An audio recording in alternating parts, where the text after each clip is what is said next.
समय की आंधी रुक नहीं सकती किसी के रोके से। धर्म की ज्योति बुझ न सकी तूफान के झोंकों से। उसे क्या कोई मिटाएगा जिसे भगवान बचाएगा। उसे क्या कोई मिटाएगा जिसे भगवान बचाएगा। समय की आंधी रुक नहीं सकती किसी के रोके से। समय की आंधी रुक नहीं सकती किसी के रोके से। धर्म की ज्योति बुझ न सकी तूफान के झोंकों से। उसे क्या कोई मिटाएगा जिसे भगवान बचाएगा। उसे क्या कोई मिटाएगा जिसे भगवान बचाएगा।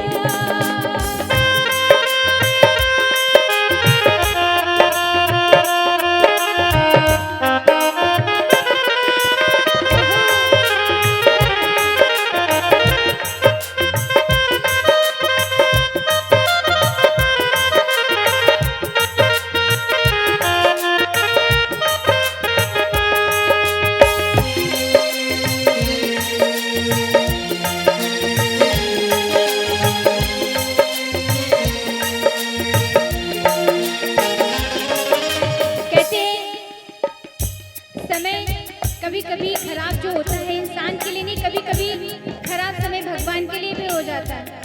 और समय ऐसी चीज है कि जब समय खराब होता है तो दिल के साथ साथ दिमाग भी काम करना बंद कर देता है। कुछ ऐसी प्यारी सी बात है।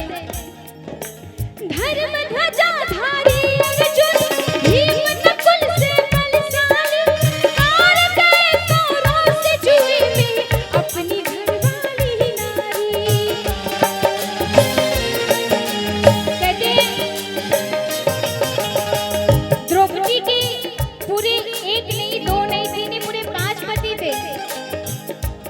और 5 पति में से कोई उनके आगे नहीं आया, कोई उनकी रक्षा करने नहीं आता है क्योंकि उनका समय खराब होता है। कहते धर्म ध्वजा धारी अर्जुन भीम नकुल से बलशाली।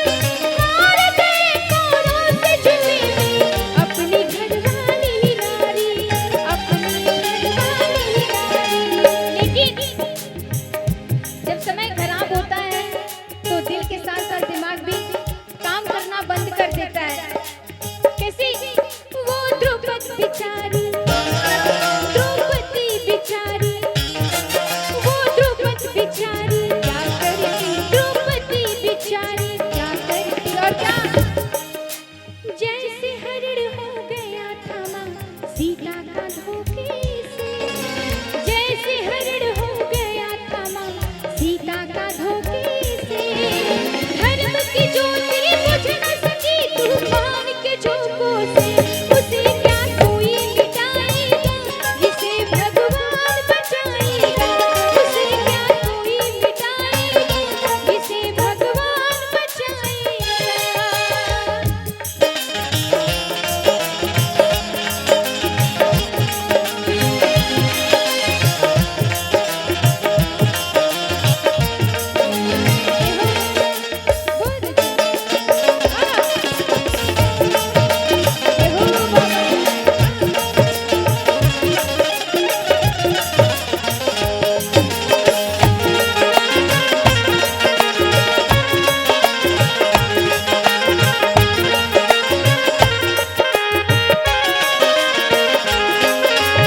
और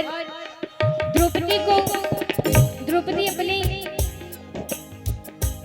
शयन कक्ष में बाल को सवार रही होती है, कपड़े पहन रही होती है। तभी आवाज आती है कि तुम्हें बड़ी सभा में बुलाया जा रहा था।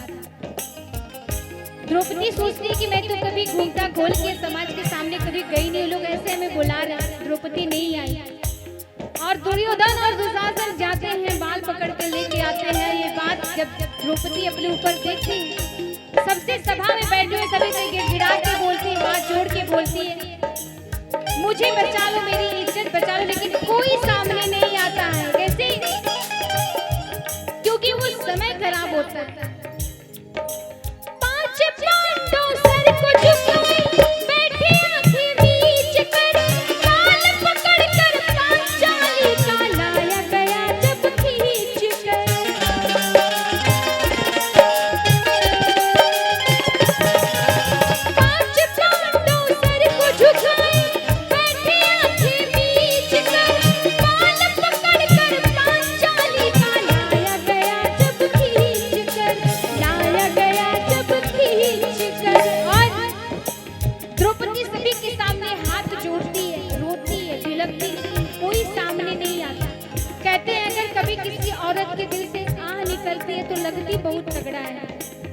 कैसे निर्लज कसाई तुझे दया न आई, निर्लज कसाई तुझे दया न आई।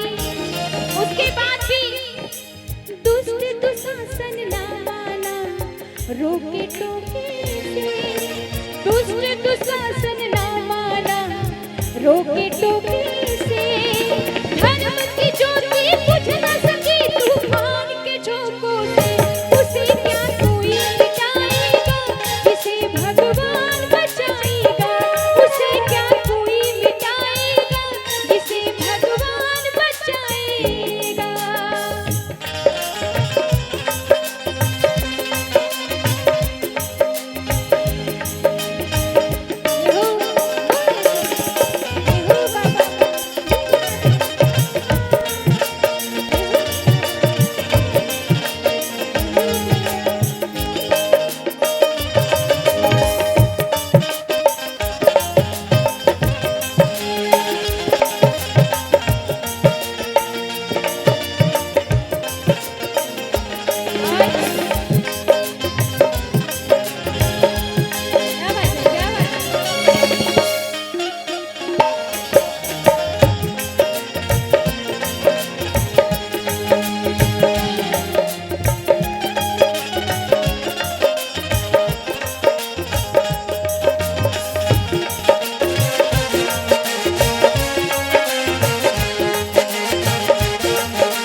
मैं आप सभी से पूछना चाहूंगी, इस पूरी रचना में दो राक्षस कौन है? कोई बताएगा? दो राक्षस कौन है? कोई बताएगा? क्या बात है, एक बार जोरदार ताली बजाइए भैया के लिए। कहते सभा में बैठे सभी लोगों ने दुर्योधन और दुशासन को समझाया कि तुम्हारी लड़ाई अपनी जगह है, लेकिन एक नारी का सम्मान अपनी जगह है। लेकिन जब दिमाग और दिल काम करना बंद कर देता है तो मौका वारदात के पास होनी तय। कहते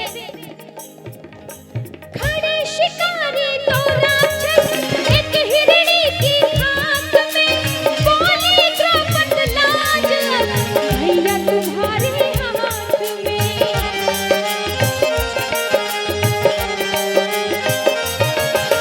खड़े शिकारी तो राक्षस एक हिरणी की खाक में, बोली द्रौपद लाज भैया तुम्हारे हाथ में, भैया तुम्हारे हाथ में।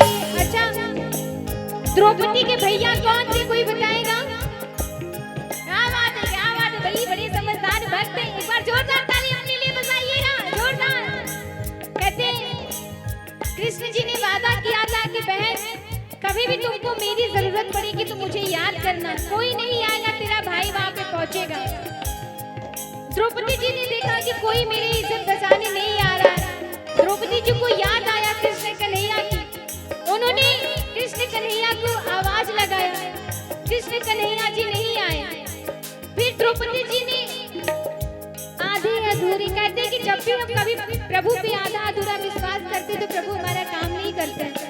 कभी भी प्रभु पे हमें पूरा यकीन करना चाहिए। द्रौपदी 2 बार पुकारी, कन्हैया नहीं आया। और जब द्रौपदी ने सारी अपनी लाज और इज्जत सब छोड़ के कन्हैया को